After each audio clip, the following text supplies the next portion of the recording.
राज्यात ठिकठिकाणी मतदान केंद्राबाहेर राडा, बोगस मतदानाचा आरोप करत विरोधी कार्यकर्त्यांचा राडा, कुठे शाब्दिक बाचाबाची तर कुठे कार्यकर्त्यांमध्ये हाणामारी।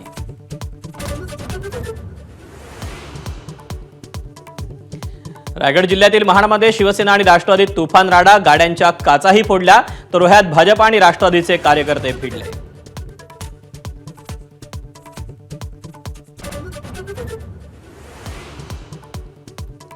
निवडणुकीदरम्यान उमेदवारांकडून पैसे वाटल्याचा आरोप, बीड, बुलढाणा आणि सिंदखेडामध्ये पैसे वाटल्याचा आरोप तर काही ठिकाणी पैसे वाटताना रंगेहात पकडला।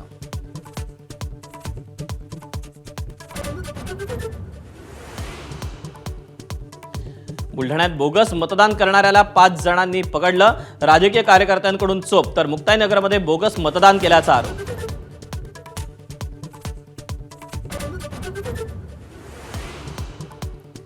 कोकणात पैसे वाटपावरून नेत्यांचे एकमेकांवर आरोप, निलेश राणेंकडून निवडणूक आयोग आणि पोलीस स्टेशनमध्ये धाव तर वैभव नाईकांचा एकनाथ शिंदे आणि निलेश राणेंवर पैसे वाटपाचा आरोप।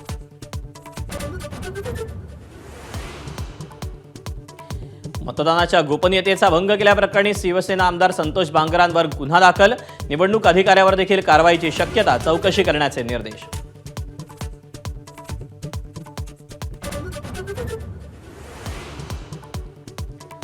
स्थानिक स्वराज्य संस्थांच्या निवडणुकीतील पहिल्या टप्प्याच्या मतदानाची वेळ संपली, मात्र अनेक ठिकाणी मतदान केंद्रांवर रांगा, दिग्गजांची प्रतिष्ठा पणाला।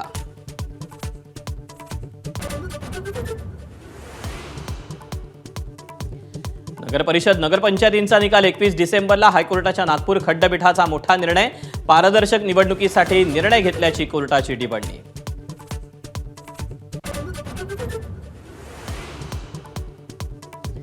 कुणीतरी कोर्टात गेलं म्हणून मतमोजणी पुढे ढकलणं अयोग्य, मुख्यमंत्री फडणवीसांची प्रतिक्रिया, निवडणूक आयोगानं सुधार करावा, हे यंत्रणेचं अपयश असल्याचं मत।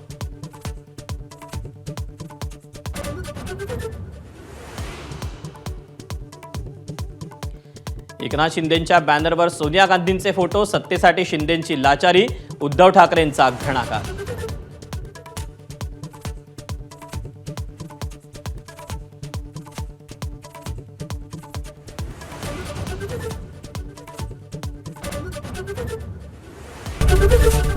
एबीपी माझा, उघडा डोळे बघा नीट।